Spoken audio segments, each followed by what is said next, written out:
Welcome to your Get That Nugget for GCSE Science. Today we'll be concentrating on giving you a framework to answer questions on the food tests required practical. This session is to complement your lessons with your teachers, not to replace them in any way. Now, the food test required practical is a bit of an odd one. It is one of the most common practicals or bits of practical where bits of the knowledge come up throughout both paper 1 and potentially paper 2 as well.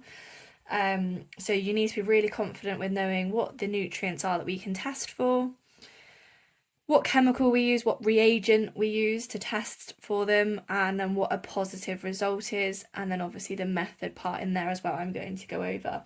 So it's really, really important that you have the ability to recall this knowledge, because it's a very common thing to come up.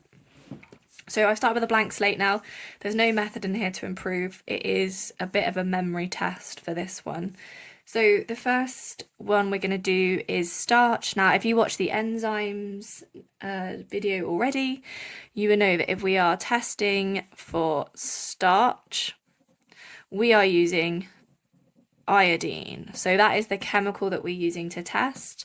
And then what we're going to say is the colour starts as orange, and a positive result will give me a black colour. So we've got the nutrient, the reagent, and the colour change. The next one I'm going to talk about is glucose. So glucose, we use Benedict's. So Benedict's. Now, Benedict's is a beautiful, like, light blue colour. Now, this is one where you can have a bit of a colour. Usually what they say is it goes blue, and then we call it this brick red. However, we can also get a little bit of green in there as well. Green means there's a little bit of glucose. Brick red means there's a lot more. And this one has a little bit extra to it. Benedict's, in order for Benedict's to work, it has to be heated. So that's where you would have got the water baths out probably in classrooms. You've had to leave it in there for a set period of time and then got it out and had a look at the colour change. So I've just put a little star there to say heated, but we're going to go over some of the little bits as well. So we've tested for starch, we've tested for glucose. The other thing that we can test for is protein. So we're focusing on those main nutrients that you would have spoken about, maybe when you're digestion topic. So you know what these get broken down into, you know what enzymes break them down, and you feel hopefully quite confident in those areas. Now, for protein, there's a couple of different chemical reagents that you can use. Now, I keep saying chemical reagent because you might see this word, and all they mean is what you're adding to test for the presence of these nutrients. So don't ever let this word put you off. They're basically just saying the chemical that you add. They are a special kind of chemical, but realistically, it's just scientists using fancy words, as we always like to do. So back to this anyway, for protein, there's a couple of different ones that you might have done, but generally what we use is the burette. Now, if you're a triple student especially, you need to make sure you spell this correctly, and it is B-I-R-U. Nope, I've still spelled that wrong. B-I-U-R-E-T is what I'm trying to say. B-I-U-R-E-T. I'm just going to scribble out the whole word, and we're just going to do that again. B-I-U-R-E-T. Now, obviously, it sounds very similar to a burette that you've used in chemistry, in titrations, which is that long thing with a tap at the end where you let the acid and the alkali drip in, and neutralization. But that's a whole separate video. For this, we need to use burette. Now, you might have also been just told to use a copper sulfate and sodium hydroxide and add both of those. You might have had to use two different burettes, maybe a burette A and a burette B, and that's because one of them would have been copper sulfate and one of them would have been sodium hydroxide. But this is the quickest way to learn this, okay? Even if you didn't use this in class, okay, maybe you're even older and you use like Sudan 3 or something, we want to be using, this is easier to remember, protein, add the burette, and this time we're looking for it to turn purple. Or you might even want to say lilac. Both of those will be accepted.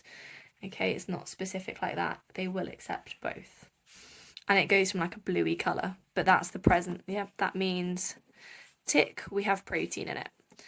And then for the last thing that we can test for is fats or lipids.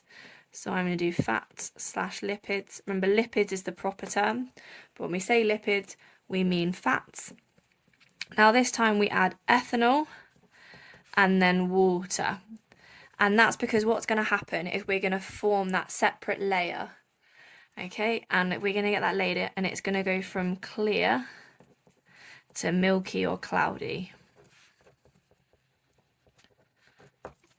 And those are the main parts of the food test that we need to remember and be really happy with. Now, obviously, Benedict's had the extra step of heating. Fats and lipids, you obviously got to add 2 separate things. Other things that you need to remember, and I'm going to do like we'll do a little box here. Now, quite often you need to be able to say that you grind up the food. Now that's to increase the surface area for the reagents to work on. You also need to be careful. So if we're using ethanol, we've got a fire hazard here. So for example, if you were doing this and you didn't have a water bath, you were using a Bunsen burner to heat this and using the ethanol, that's a complete and utter fire hazard that we need to be aware of. And obviously there could be some chemical reactions using some of the iodine, Benedict's, burette, ethanol, water can obviously cause some irritation to your hands. But realistically, you'll get all of your marks remembering the reagent that you add to the correct nutrient and the correct colour change. If you can remember all of these, that's perfect. Remember the heated, grinding up the food is important to increase the surface area for them to work on. And then a safety tip there is just literally about the fire hazard. Like I said, these come up quite often in like smaller parts. So there might be a question that's on glucose, for example, which sometimes also they do say the test for sugar, glucose and sugar, same thing, roughly. So you might have a question on glucose, and then there'll be a little 2 marker that will say, what is the test for glucose and how do you know it's present? And you'll have to say test for glucose is Benedict's with heating, and how do you know it's present? It will change to green or it will change to brick red. Again, you don't have to say both, they'll accept one or the other. They could go even harder for this one though. They could say, how could you tell the amount of sugar? Now obviously you can't be specific with the amount of sugar, but you could then say, well, if it only went green, that tells me there's slightly less sugar in it. If it went brick red, then it's going to tell me there's a lot more sugar in it. Maybe we're testing for the presence of proteins. Any of these, they come up quite a bit, so make sure you've got these. I always recommend these as little flashcards, so you can have like the nutrient on one side, so you can make yourself a lovely little flashcard like here that says starch on one side. And then you could turn it over, and then on the back you'd have the chemical and then the colour change, and then whoever's testing you can be like, yeah, yeah. And it's a really good way to remember some of those little things that come up again and again and again. So the nice, easy question for you now then is just to describe how to test for starch, glucose, protein and fats in an unknown food sample. And then you can go back to the beginning of this video and check your answers. You almost don't even need to go to your teacher for this one. You can just go back to the beginning of it and check your answers as I go through them in the video.